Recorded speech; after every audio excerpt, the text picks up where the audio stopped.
بسم اللہ الرحمن الرحیم۔ اتقوا.com کی جانب سے منتخب مضمون کب تک غفلت میں رہے گا مسلم۔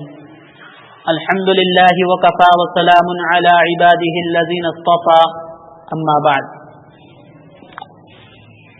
معزز سامعین کرام، یہود اپنے وجود کے روز اول سے ہی اپنے آپ کو ساری دنیا سے مکرم اور عظیم الشان تصور کرتے رہے ہیں۔ دنیا کے تمام مذاہب کو اور ان کے ماننے والوں کو ہمیشہ سے اپنا دشمن سمجھا ہے۔ یہودیت کے بعد دنیا میں جو سب سے پہلا اور اس کا متوازی مذہب وجود میں آیا وہ عیسائی مذہب ہے۔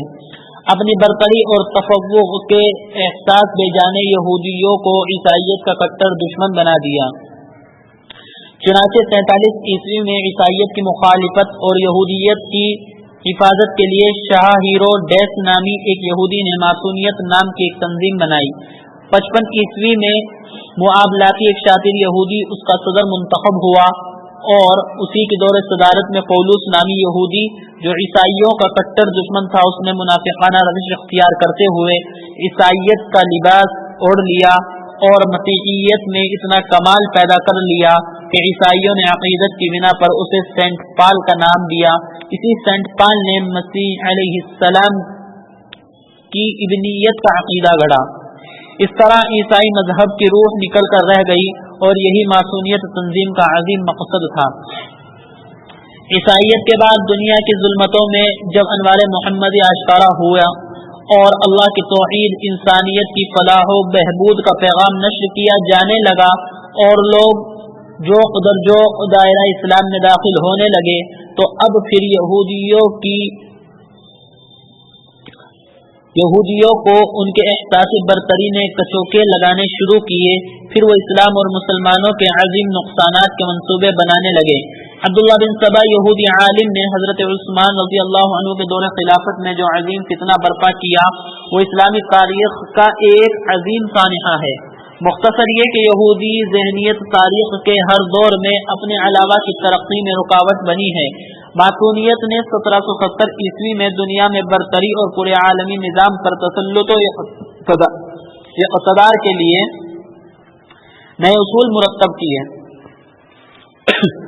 اس تنظیم کے مرتب کردہ اصولوں میں اہم اور بنیادی چیز یہ تھی: الحاد و دہریت اور ارتداد کو فروغ دیا جائے تاکہ دین و مذہب سے لوگوں کا رشتہ کمزور ہو جائے۔ لڑکے اور لڑکیوں میں جنسی بے روی کو عام کیا جائے اور ان کو جنسی اختلاط کا عادی بنایا جائے۔ ماسونیت تنظیم نے اپنے ان دونوں اصولوں پر جس برق رفتاری سے عمل کیا ہے اور کر رہی ہے، ماضی کی تاریخ اور حال کے واقعات اس پر شاہد عدل ہے۔ اسلامی تہذیب و روایات کا جو ایک تسلسل ہے جس نے مسلم قوم کو ایک امتیاز دیا ہے اور قابل رشک خصوصیت بخشی ہے، اس اسلامی تہذیب کو پروان چڑھانے میں عورتوں کا کردار کافی اہم ہے اور وہ اس تہذیب کا جزو لا ينفک ہے۔ اس تہذیب کا حسن ان کے خاندانی نظام، عورتوں کے مخصوص کردار، عصمت و عفت کی بلند معیار کی وجہ سے ہے۔ یہودی ذہنیت مسلم معاشرے کی انہی امتیازی خصوصیات کو ثبوتاز کرنے میں کوشاں ہیں۔ وہ چاہتے ہیں کہ مسلم خواتین کو گھر کی چار دیواری سے نکال کر غیر محرم مردوں کے ساتھ ان کا اختلاط کرا دیا جائے تو قوم مسلم اپنی تہذیبی اور مذہبی روایات سے چند برسوں میں بہت دور ہو جائے گی اور پھر مسلم معاشرے میں بھی ہماری تہذیب اور ہمارا کلچر کار فرما ہوگا۔ لڑکیوں کی اقامتی درسگاہیں، اسکول اور کالجز اس ذہنیت کی پیداوار ہیں جو مسلمانوں کو ان کے تہذیبی اثاثے سے دور کرنے میں تلی ہوئی ہے۔ آج کا منظر خوبصورت ضرور ہے لیکن ڈرامے کا آخری سین نہایت بھیانک ہے۔ صرف مذہب اسلام ہی نشانے پر نہیں ہے بلکہ مشرق کی پوری تہذیب اور پورا معاشرتی نظام داؤ پر ہے۔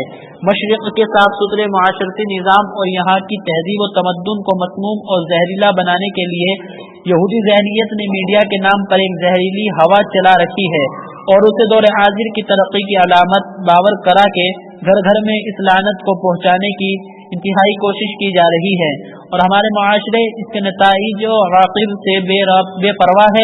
کچھ نتائج سامنے بھی آ رہے ہیں، مثلا روزنامہ